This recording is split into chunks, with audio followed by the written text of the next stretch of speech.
한국 역사상 가장 위대한 인물 세종대왕.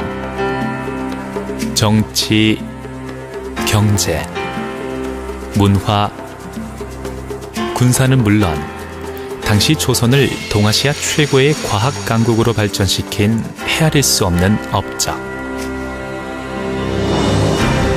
1441년 빗물을 받아 강우량을 측정하는 추구기 개발. 1434년 물을 이용해 정해진 시간에 종과 징, 북이 저절로 울리는 자동 시보장치가 도입된 자경루 발명. 그리고 1443년 그는 세계에서 가장 우수한 글자로 평가받고 있는 한글을 창제하였다.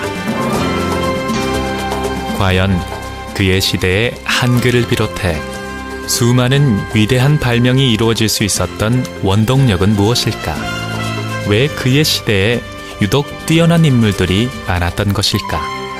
당시 조선을 동아시아 최고의 과학 강국으로 발전시킨 세종대왕의 힘은 과연 무엇이었을까?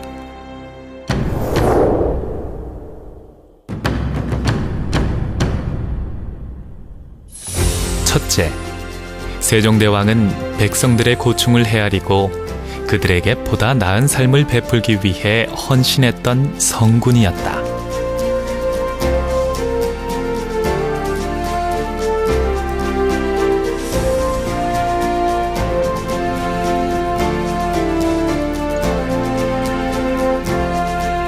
세종대왕은 당시 모든 백성들의 삶의 근간이었던 농업을 발전시키기 위해 농사에 필요한 기술을 연구하고 다수의 책을 펴내었다.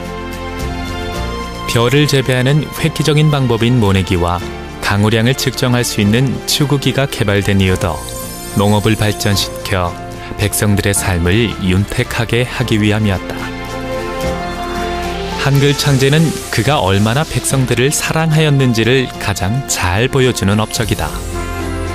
세종대왕은 당시 귀족들만이 중국의 어려운 한자를 사용하며 기득권을 유지하던 시대에 신하들의 반대를 무릅쓰고 누구나 쉽게 배워 읽고 쓸 수 있는 한글을 발명하였다. 그것은 곧 무지한 백성들의 불편을 없애주어 보다 나은 삶을 살게 하기 위해서였다.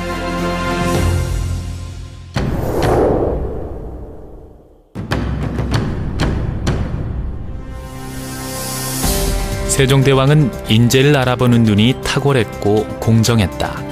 왕실의 종친이라도 사사로이 특혜를 주는 경우가 없었으며 엄격한 신분제도 사회에서 소외되었던 천민의 능력과 인품까지 살펴 발탁하고 그들에게 국가의 중요한 임무를 맡겼을 만큼 편견 없이 공평하게 인재를 발굴, 육성시켰다.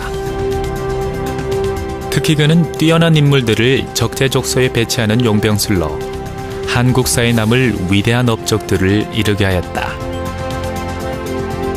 신하들의 반대에도 불구하고 천민 신분의 장영실의 재능을 알아본 세종은 그를 한국 과학사에 남을 최고의 과학자로 육성시켰다.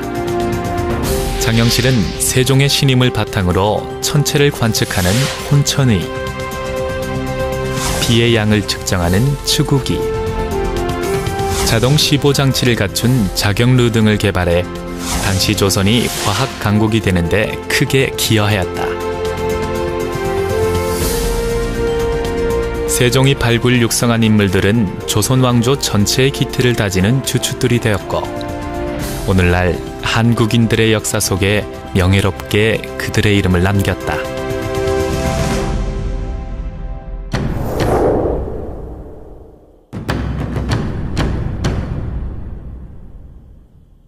세종대왕은 특히 독서를 좋아해 당시 최고의 학자들과 어깨를 견줄 정도로 학문적 깊이가 뛰어난 선비이기도 하였다. 또한 오랜 정신수양을 통해 임금의 사명을 다하는 데 필요한 지혜와 힘을 모았으며 공부하지 않는 신하들에게는 엄하게 꾸짖어 백성을 섬기는 자들로서 늘 깨어 있어야 함을 일깨워준 임금이었다. 그의 묘비에조차 글을 기리는 첫 문장이 학문에 영특했다는 것이었으니 학문에 대한 그의 열정과 관심이 얼마나 깊었는지 잘 알 수 있다.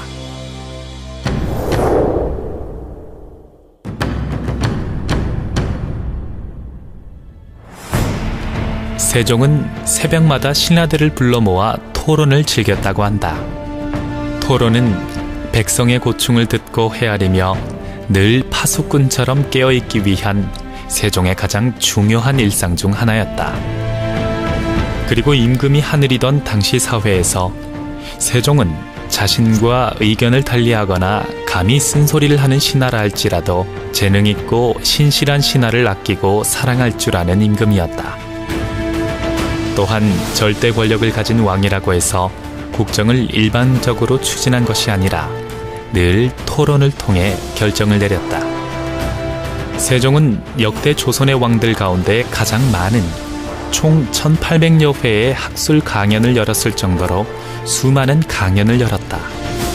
한글을 반포할 때에도 신하들의 반대 상소를 일일이 읽어가며 논박하였을 만큼 반대 입장에 선 신하들의 의견 하나하나에 귀 기울이며 소홀히 하지 않았다. 한국인으로서 한국인을 가장 잘 이끌었던 한국 최고의 리더 세종대왕. 오늘날 한국인들에게 한국 역사상 가장 위대한 인물을 묻는다면 누구도 주저앉고 세종대왕을 꼽을 것이다.